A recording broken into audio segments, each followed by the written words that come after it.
চারিপাশে civic volunteer এবং পুলিশের জুলুমবাজি, তোলাবাজি এই সমস্ত ভিডিও আমরা প্রত্যেক দিন লক্ষ্য করে থাকি সোশ্যাল মিডিয়াতে। সেটা নিজেদের পাড়ায় হোক কিংবা নিজেদের এলাকাতে হোক কিংবা রাজ্যের বিভিন্ন প্রান্তে হোক, সব জায়গাতে আমরা সর্বক্ষণ প্রতিনিয়ত লক্ষ্য করে আসছি বিভিন্ন জায়গাতে জুলুমবাজি করে বেআইনিভাবে টাকা নেওয়া হচ্ছে লরিওয়ালাদের থেকে, বাইকওয়ালাদের থেকে, চার চাকা যারা চালাচ্ছে তাদের থেকে। তো সেই দুর্নীতিগুলো, সেই তোলাবাজিগুলো বন্ধ করার জন্য কলকাতা হাইকোর্ট থেকে নতুন একটা নিয়ম পাশ করা হয়েছে। তাই সেই বিষয়টা নিয়েই আজকের ভিডিও। বিশেষ করে যারা রাত্রে গাড়ি চালান তাদের জন্য আজকের ভিডিওটি খুবই উপকারী হবে। আমরা প্রতিদিন সোশ্যাল মিডিয়াতে কোনো না কোনোভাবে লক্ষ্য করে আসছি কোনো জায়গায় সিভিক ভলেন্টিয়ার জুলুমবাজি করছে, তোলাবাজি করছে বেআইনিভাবে, এবং কোনো জায়গায় দেখছি পুলিশ অফিসাররাও এর মধ্যে ইনভলভ রয়েছে। সেই ভিডিও আমরা প্রতিদিন সোশ্যাল মিডিয়ার মাধ্যমে দেখতে পাই। তো সেইগুলো হয়তো হাইকোর্টের কাছে গেছে, সেই ভিডিওগুলো হয়তো হাইকোর্টে যারা রয়েছে তারা দেখেছে এবং তারপরেই হয়তো এই ডিসিশনটা নিয়েছে। কি ডিসিশন নিয়েছে চলুন একবার পড়ে শোনাই। কলকাতা পুলিশ যানবাহন তল্লাশির সময় অফিসারদের জন্য বডি ক্যামেরা পরা এবং সক্রিয় করা বাধ্যতামূলক করেছে। বডি ক্যামেরা মানে যেটা আর কি এই ঠিক এরকম পজিশানে থাকে পুলিশদের, ঠিক একদম বুকের এখানে যে ক্যামেরাগুলো থাকে সেই ক্যামেরাটা বাধ্যতামূলক, ওটা থাকতেই হবে। এবং রাতের বেলায় কেবল সিসিটিভি কভারেজযুক্ত স্থানগুলিতেই চেকিং করা সম্ভব।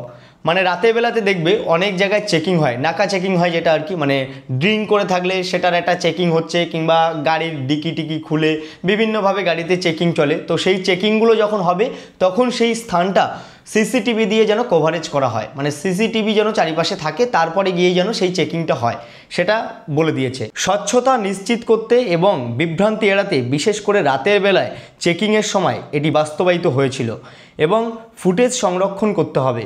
আচ্ছা, মানে এটা বিশেষ করে রাত্রিবেলাতেই হবে, দিনের বেলাতে এরকম কোনো ব্যাপার নেই যে সিসিটিভি যেখানে আছে সেখানেই চেকিং হবে, এরকম কোনো ব্যাপার নেই। রাতের বেলাতে যখন চেকিং হবে সেখানে যেন সিসিটিভি থাকে এবং সেই ফুটেজগুলো যেন সংরক্ষণ করা হয়। চেকিংয়ের স্থান সম্পর্কে পুলিশকে আগে থেকেই নিয়ন্ত্রণ কক্ষকে অবহিত করতে হবে।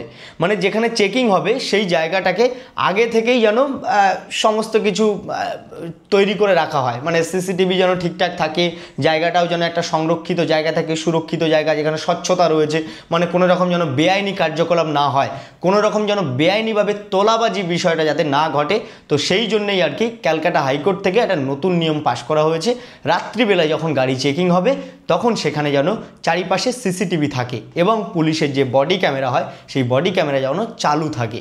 বডি ক্যামেরা আমরা দেখেছি প্রায় জায়গায় চালু থাকে, আবার প্রায় জায়গায় হয়তো চালু থাকে না, যেখানে বেআইনি কার্যকলাপ চলে, যেখানে দু নম্বরীভাবে আর কি টাকা তোলে। আমরা এখন দেখি সিভিক ভলেন্টিয়াররা বিভিন্ন জায়গায় দু নম্বরীভাবে টাকা তুলছে এবং সেখানে পুলিশও ইনভলভ থাকে।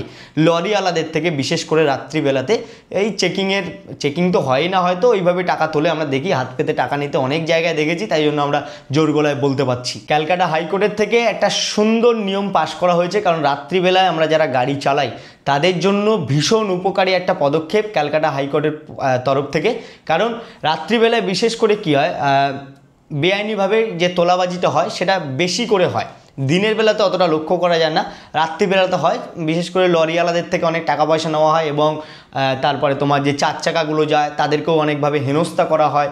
তো সেক্ষেত্রে এটা একটা দারুণ পদক্ষেপ নিয়েছে এবং একটা দারুণ নিয়ম চালু করেছে, যাতে করে বেআইনিভাবে কোনো কার্যকলাপ হবে না, যা হবে আইনিভাবে। যদি কেউ গাড়ি চালানোর সময় ড্রিঙ্ক করে থাকে, তার গাড়িতে যদি কোনো রকম মাদক দ্রব্য কিংবা বেআইনি কার্যকলাপ তার গাড়িতে হয়ে থাকে, তো সেক্ষেত্রে যে চেকিংটা হয়, তো সেই চেকিংয়ের জন্য চারিপাশে এখন সিসিটিভি থাকতে হবে। কারণ সেখানে যদি চেকিংয়ের সময় সেখানে যদি কোনো জিনিসকে রেখে দেওয়া হয় তাহলে তো সেই গাড়ির যে মালিক ড্রাইভার সে দেখতে পাচ্ছে না যে আমার চেকিংয়ের সময় তোমরাই দিয়ে দিয়েছো, এটা তো ধরা পড়বে না। তো সেক্ষেত্রে যখন চেকিং হচ্ছে তখন যেন পুলিশের বডি ক্যামেরা অন থাকে এবং সিসিটিভি যেন থাকে চারিপাশে। বডি ক্যামেরা যদি অন না থাকে, অফ থাকে, তাহলে কিন্তু সেটা ধার্য হবে না। বডি ক্যামেরা অন থাকতে হবে, কারণ সুরক্ষিতভাবে সেই ফুটেজগুলো দেখাতে হবে, তারপরে গিয়ে তাকে দোষী মানা হবে। খুব সুন্দর একটা নিয়ম, কারণ আমরা দেখেছি কলকাতার বিভিন্ন জায়গায় রাত্রিবেলায় বিভিন্নভাবে তোলাবাজি হচ্ছে এবং সেটা প্রমাণসহ সোশ্যাল মিডিয়াতে উঠে আসে, আমার চোখের সামনেও ঘটেছে। এই নিয়মকে অমান্য করে যদি কোনো পুলিশ অফিসার বেআইনিভাবে জুলুমবাজি করে, তাহলে তৎক্ষণাৎ নিজের যে ফোনটা রয়েছে সেই ফোনে ভিডিও বানানো শুরু করে দিন, দরকার হলে লাইভ যান, ফেসবুকের থেকে ডিরেক্ট লাইভ চলে যান। সেই লাইভটা তার সঙ্গে সঙ্গে ডিলিট করতে পারছে না, ফোনটা বাজেয়াপ্ত করলেও সেই লাইভটা থেকে যাচ্ছে, লাইভটা অনেকেই দেখতে পাবে এবং তারা ডাউনলোডও করে নিতে পারবে এবং শেয়ার হবে, চারিপাশে ছড়িয়ে যাবে বিষয়টা। আপনি যদি ডিরেক্ট ভিডিও করেন, ডিরেক্ট যদি ফুটেজ নেন, আপনার ফোনটাকে কেড়ে নেবে, কেড়ে নিয়ে সেখান থেকে ডিলিট করিয়ে দেবে, বিভিন্নভাবে ভয় দেখাবে। আমরা জানি প্রতিবাদ করলে আমাদেরকে এইভাবেই দমিয়ে রাখা হয়। তো ডিরেক্ট আপনার ফোনটা বের করে ফেসবুকে লাইভ চলে যান, তখন দেখবেন এই যে বেআইনি কার্যকলাপগুলো করছে, এই যে বেআইনিভাবে তোলাবাজি নিচ্ছে, তারা সরকারের থেকে টাকা পায়, তারপরে গিয়েও তাদের ওই ভুঁড়ি মোটা হচ্ছে ঘুষ খেয়ে, এইভাবে তোলাবাজি করে সেটা সবার সম্মুখে তুলে ধরুন, প্রতিবাদ করতে শিখুন, গর্জে উঠুন। কারণ এটা আইনিভাবে একটা নিয়ম চালু হয়েছে, সেই আইনকে যদি অমান্য করে তাহলে এই স্টেপটা নিন। 1 থেকে 2 সপ্তাহ মতো হচ্ছে এই নিয়মটা চালু হয়েছে, তো এই নিয়মটা অনেকেই হয়তো জানে না, তো আমি আমার ভিডিওর মাধ্যমে অনেককেই জানিয়ে দিলাম। আশা করছি অনেকের উপকার হবে এবং উপকার হয়েছে। রাত্রে যারা বিশেষ করে গাড়ি চালায় তাদের জন্য খুব ভালো একটা পদক্ষেপ নিয়েছে ক্যালকাটা হাইকোর্ট। ধন্যবাদ জানাচ্ছি ক্যালকাটা হাইকোর্টের সকল বিচারপতিকে যে এত সুন্দর একটা আইনিভাবে পদক্ষেপ নেওয়ার জন্য। কারণ চারিপাশে যেভাবে বেআইনি কার্যকলাপ হচ্ছে, সেখানে দাঁড়িয়ে এটা রোড সেফটি, মানুষের সেফটি এবং গাড়ি ঘোড়ারও সেফটি। ভিডিওটা পারলে একটু শেয়ার করে দেবেন, তাহলে অনেকেই এই বিষয়টা জানতে পারবে, অনেকের কাছে এই বিষয়টা স্পষ্ট হয়ে দাঁড়াবে। তো বেশি বেশি করে শেয়ার করুন ভিডিওটা।